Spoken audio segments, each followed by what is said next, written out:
disse duas coisas que me são muito caras. Várias coisas que me são muito caras. Duas delas são caríssimas. Primeiro, falou de Cuba. Eu estudei em Cuba em 91. Então... Santo Antônio de los Baños? Não, eu estudei em Havana, na Nico Lopes, na Escola do Partido. Eu conheci o reitor, falecido já também, estive lá em diversas ocasiões. Isso. Eu estudei lá em 91.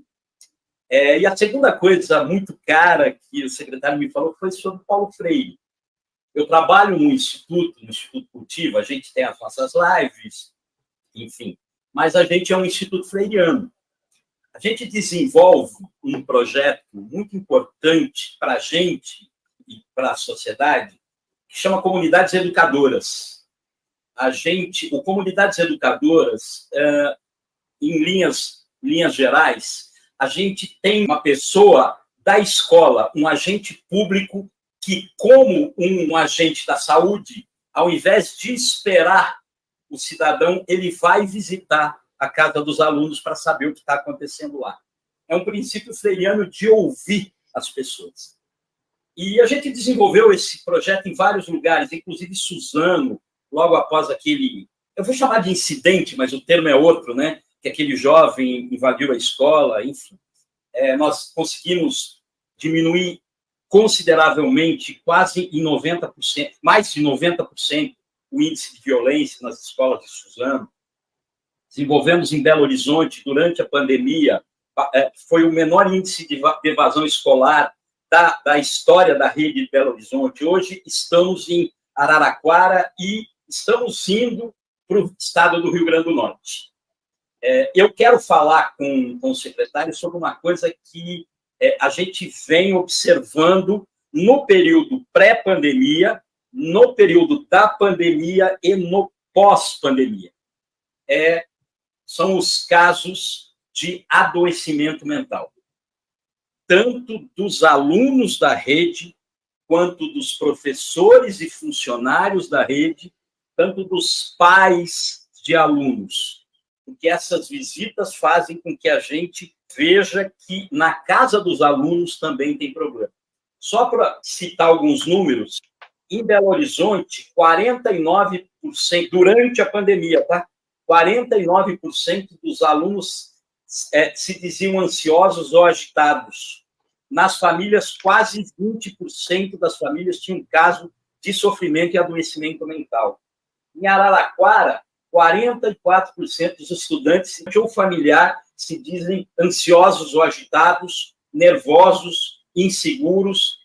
50% das famílias visitadas têm pelo menos um caso de adoecimento mental e somente 42%, e é aí que eu entro já na minha pergunta, 42% tem acompanhamento da rede pública para adoecimento mental. Teresina também tem alguns dados, tal, mas vou ficar por aí. O que eu quero perguntar é o seguinte: eu sei que tem uma lei recente do governo anterior, 13.935, que cria a figura do psicólogo e do assistente social nas escolas da rede, e a lei recente, agora, do governo Lula, Lei 14.819, que amplia isso. Porém, só para se ter uma ideia, nós fizemos uma projeção em Araraquara, a partir dos números das visitas que nós fizemos, e a gente faz uma projeção que há entre 5.000 e 7.000 pessoas com algum sintoma de adoecimento mental sem ter acolhimento e sem ter atendimento, precisando ser atendido. E aí vão as perguntas. Como é que a gente faz isso? Como é que a gente resolve isso? Como é que a gente encaminha? Porque, assim, a porta de entrada é a unidade básica de saúde. Porém, a unidade básica de saúde não tem como atender essa demanda, porque não tem ali na unidade básica de saúde o psicólogo, o psiquiatra, enfim, não tem esses profissionais. Os CAPs, por exemplo, são insuficientes. Já é um outro nível de atendimento, mas são insuficientes. Por exemplo, na cidade de Araraquara tem 2 CAPs. Um deles álcool e droga e o outro para atendimento mental. Uma cidade de 300, quase 400 mil habitantes. Enfim, o que assusta nisso, e aí eu já vou deixar o secretário falar, falei demais até, é que, assim, o caso de baixa complexidade de hoje, que é a ansiedade, ele pode ser a depressão profunda de amanhã, pode ser o suicídio de amanhã, a ansiedade de hoje pode ser o transtorno de pânico de amanhã. Então, assim, como é que a gente vai resolver isso?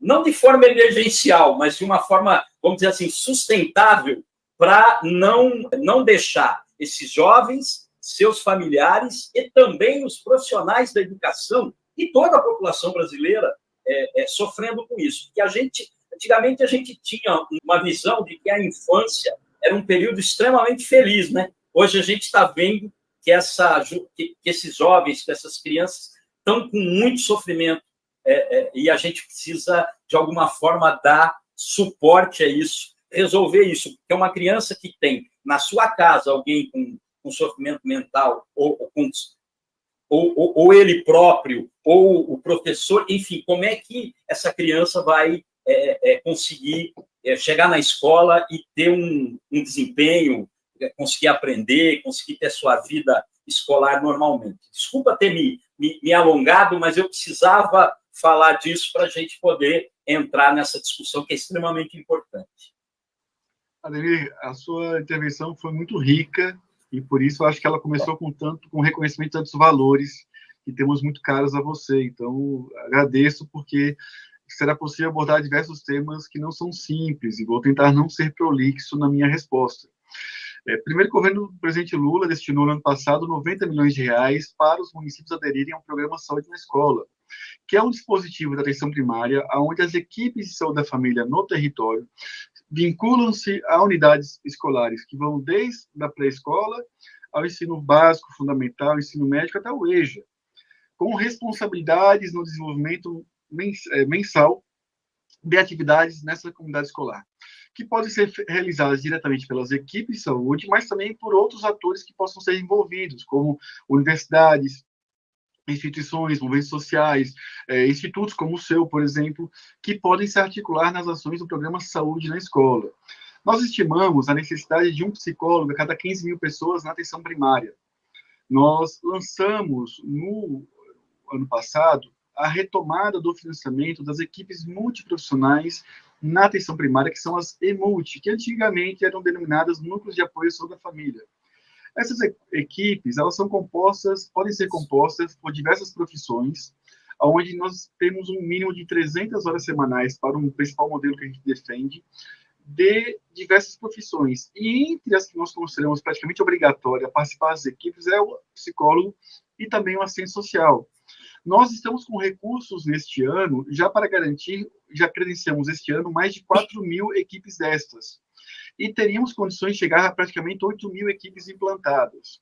Para cobrir com um psicólogo a cada 15 mil habitantes, nós precisaríamos de 11.333 equipes implantadas em todo o Brasil para poder garantir que 176 milhões de habitantes no nosso país, que são cobertos por serviço de atenção primária, pudessem ter uma proporção adequada de psicólogos e assistentes sociais na atenção primária. E você foi muito preciso e correto. A depressão e a ansiedade são duas condições altamente sensíveis ao manejo na atenção primária. Quando se tratam de outras condições mais orgânicas, como a esquizofrenia, a bipolaridade grave e outros temas, é necessário ter uma rede ambulatorial que vincula CAPS e outros serviços e outras abordagens no apoio a esse paciente, a esse usuário, que nunca sai da atenção primária. Porque, Ademir, né? Ademir, uma pessoa que é bipolar ou que é esquizofrênica, ela não é a esquizofrenia, ela não é a bipolaridade, ela é um ser humano. E ela tem outras dimensões na vida dela que podem ser cuidadas e manejadas pela atenção primária, pelo médico da comunidade, pelo enfermeiro da comunidade, pelo agente de saúde. Ela pode estabelecer relações de vínculo, de afeto. Eu tinha, quando era médico, lá na 307 Norte, em Palmas, num bairro popular, na capital do Tocantins, eu tinha amizade, carinho com os meus pacientes, em especial os pacientes de saúde mental. E isso não é algo distante daquilo que já pode ser vivido imediatamente em todo o país. O fim do ajuste, o fim da emenda constitucional 95, o fim do teto de gastos, representou para o Ministério da Saúde, no ano passado e neste ano, importantíssimos incrementos financeiros que já permitirão aos municípios brasileiros, de norte a sul do país, a decisão de implantar equipes multiprofissionais em toda a atenção primária brasileira.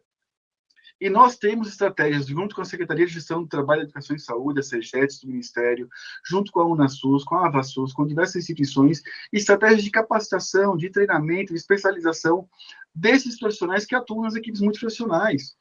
Então, no entanto, nós precisamos entender que é necessário viver grandes ondas de expansão da atenção primária. Não é possível pensar que uma equipe com 5, 6 agentes de saúde, mais um técnico de enfermagem, um enfermeiro e um médico, vão dar conta de territórios de 4, 5 mil pessoas. Nós temos mais de 14 mil equipes de saúde no Brasil, que tem uma população acima de 3 mil pessoas. É preciso viver uma nova expansão da atenção primária, com qualificação do perfil de competências institucionais, com valorização deles, e dar segurança ao gestor que é sustentável ter plena cobertura de atenção primária com equipes muito profissionais. E também com saúde bucal, porque ter saúde bucal também faz parte de uma medida fundamental para a saúde mental das pessoas, para a autoestima da população, para melhorar a oportunidade de emprego, a oportunidade que ela tem na sociedade. E nós temos que garantir, então, que os prefeitos se sintam seguros de terem plena cobertura de saúde da família, terem plena cobertura de saúde bucal e equipes muito profissionais implantadas. Com esses 3 dispositivos da atenção primária, é possível resolver a ampla maioria das condições mais prevalentes do povo brasileiro. As condições que são menos frequentes, que exigem maior densidade tecnológica, que exigem maior especialização, nós já temos uma política nacional de atenção especializada publicada com grandes financiamentos já anunciados pelo presidente Lula e pela ministra, a partir dos dispositivos que o secretário Ovésio, que lidera a Secretaria de Atenção Especializada do Ministério da Saúde, já tem lançado desde o ano passado para todo o país. Então, é possível que os municípios brasileiros, mesmo em ano eleitoral, decidam por grandes expansões e que tomem decisões ousadas. Se o gestor local quer resultado diferente, ele tem que decidir diferente. Ele tem que ousar, expandir e qualificar os serviços de saúde, porque o SUS é um espaço extraordinário de garantir acesso e promover direitos, mas para isso é preciso redimensionar equipes pela população, incorporar tecnologia e garantir melhor infraestrutura para o trabalho e o acesso à população brasileira. Só para complementar, essas equipes multi e essa expansão, elas são solicitações do município para o Ministério ou o Ministério que determina essa expansão a partir de um planejamento global? É por demanda espontânea, tá? Nós temos 3 tipos de equipes, as de 100 horas semanais, as de 200 e 300 horas. A carga horária ela é calculada de acordo ao número de equipes de saúde da família que estão vinculadas àquela EMULT. Então, de 1 a 4 equipes de saúde da família, você tem uma EMULT de 100 horas. De 5 a 9, você tem uma EMULT de 200 horas. De 10 a 12 equipes, uma EMULT de 300 horas. E o financiamento federal, Ademir, paga 45 mil por mês. Para ter 300 horas semanais de psicólogo, fonoaudiólogo, assistente social, educador físico, eu precisaria de 7,5 profissionais de 40 horas semanais. E se eu pagar o piso da enfermagem para todos eles, eu tenho um custo de R$ 45.300. O governo federal manda 45 mil por mês para essas equipes. Ou seja, é algo extremamente sustentável ter equipe multiprofissional no município. Mas, além de ter fisioterapeuta, psicólogo, assistente social, ele pode ter até 11 especialidades médicas. E colocando um arranjo de até 8 especialidades médicas junto com o psicólogo, dá para ter um financiamento federal que abarca pelo menos a metade do custo das equipes, com pré-cuidado no bairro, no território. Então, o Ministério da Saúde publicou uma portaria da ministra Nízia, em maio do ano passado, que estabelece esses 3 tipos de equipes, com financiamento específico para cada uma. O município entra numa plataforma chamada e-gestor, solicita, e a cada 90, 100 dias, a gente publica uma portaria credenciando. E aí o município tem 90 dias para implantar essas equipes no seu território. Obrigado pela resposta, secretário. Quando o secretário fala dessa dessa intersetorialidade, dessa política que não é uma política pública por projeto, mas é uma política pública por demanda, é exatamente onde a gente está entrando com o nosso projeto. Que quando esse agente da escola identifica casos naquela família, são 4 vetores, vamos dizer assim, que apontam que tem urgência de atendimento para aquela família, é exatamente isso: saúde mental, violência, falta de acompanhamento à vida estudantil e fome. Esses 4 casos acendem uma luz vermelha e a escola, junto com a Unidade Básica de Saúde, junto com o CRAS e junto, no caso de violência, com o Conselho Tutelar, tem que encaminhar aquilo de forma urgente, porque, assim, com fome, com violência, com adoecimento e sofrimento mental e com abandono daquela criança pela família, essa criança não vai conseguir estudar. E aí tem um problema. E essa criança não é só da educação, essa criança não é só da saúde, essa criança não é só da assistência. Essa criança é um cidadão. E esse cidadão e a família daquela criança tem que ser atendida na totalidade. E aí o nosso projeto tenta criar uma rede de proteção para que aquele aluno e a família daquele aluno seja atendido da forma mais rápida e efetiva possível. O nosso projeto é assentado nisso. Poxa, Larissa, todos os que estiveram conosco aqui, eu tenho uma paixão, uma admiração muito grande pelos trabalhadores da comunicação social. Vocês são fundamentais para construirmos uma sociedade emancipada, uma sociedade digna, com justiça social. E as ferramentas hoje das mídias sociais, das redes, elas são um instrumento fundamental para promovermos grandes choques de comunicação, de provocações, de problematizações. E acho que vocês estão de parabéns nessa capacidade de organizar esses arranjos aí tão rapidamente e dar oportunidade para que nós, trabalhadores com consciência do projeto ao qual servimos, que ocupamos espaços na administração pública brasileira, temos condições de dialogar com o povo, com os trabalhadores, com as instituições, com os comunicadores, em temas tão fundamentais e necessários. Então, gratidão, parabéns a todos os trabalhadores da comunicação social, que viva aí a nossa classe trabalhadora, o presidente Lula, a ministra Anísia, e defendam o SUS, o nosso glorioso Sistema Único de Saúde. Nós acreditamos que, valorizando o SUS, é possível ter uma das características mais avançadas do nosso projeto nacional como um exemplo de um país civilizado, né, que é o nosso Sistema Único de Saúde. Então, agradeço muito o espaço, agradeço aí toda a articulação e a audiência que tivemos aí com a população que nos acompanhou.